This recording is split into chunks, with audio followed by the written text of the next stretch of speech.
Защо Кари се връщаше винаги при Тозара? Здравейте! Аз съм жена в средата на 30-те си години. Наскоро се замислих по един много често срещан феномен сред нас жените, или поне тези от нас, които притежаваме способността да обичаме наистина някой мъж, безкорисно и без да очакваме, или искаме нещо в замяна.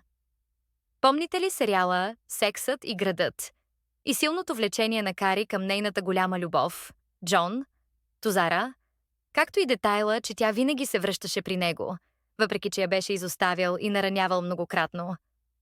Защо и в реалния живот се получава така?